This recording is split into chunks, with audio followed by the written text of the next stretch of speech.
मानव शरीर से जुड़े इंपॉर्टेंट क्वेश्चंस यहाँ पे देखेंगे। चाहे आप कोई भी एग्जाम की तैयारी करते हो तो कृपया अंत तक जरूर देखिएगा, और ये क्वेश्चंस आपके बाद आज के बाद से आप ये भूलने वाले नहीं हो, क्योंकि ये कैसे वन लाइनर के रूप में मैं यहाँ पे बताता हूँ और जो आपके एग्जाम के लिए बहुत ही बेहतरीन होता है। तो सबसे पहले बात करेंगे लाल रक्त कण, जिसे रेड ब्लड सेल्स कहते हैं, उसका निर्माण कहाँ होता है? तो उसका निर्माण होता है अस्थि मज्जा में। ठीक है।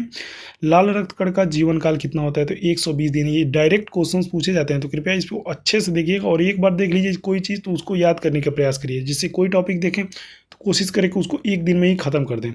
श्वेत रक्त की बात करें तो व्हाइट ब्लड सेल का जीवन काल कितना होता है? तो 1 से 4 दिन होता है। ठीक है।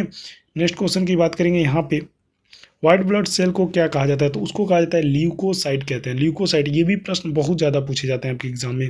लाल रक्त कण को क्या कहा जाता है? तो उसको कहा जाता है एरिथ्रोसाइट। क्या कहा जाता है? एरिथ्रोसाइट कहता है। ठीक है। अब यहाँ पे बात करेंगे शरीर के ताप नियंत्रण होता है, तो ये होता है हाइपोथैलेमस ग्रंथि में होता है। ठीक है। मनुष्य के सर्वदाता रक्त समूह को क्या कहते हैं? तो ओ कहते हैं।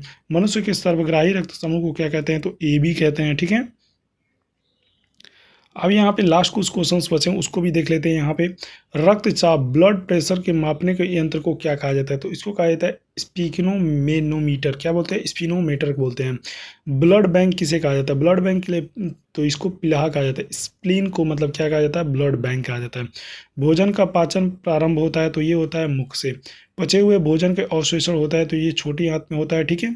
और पित्त स्रावित होता है, तो पित्त कहाँ स्रावित होता है? तो ये होता है यकृत में, तो लीवर जिसको हम बोलते हैं। तो आई होप आपको ये वीडियो कैसी लगी, तो अपने दोस्तों के पास जरूर शेयर करिएगा और चैनल को सब्सक्राइब जरूर कर लीजिएगा। और एक टास्क अपने जीवन में ये अपनाइए कि 1 टॉपिक 1 डे। ठीक।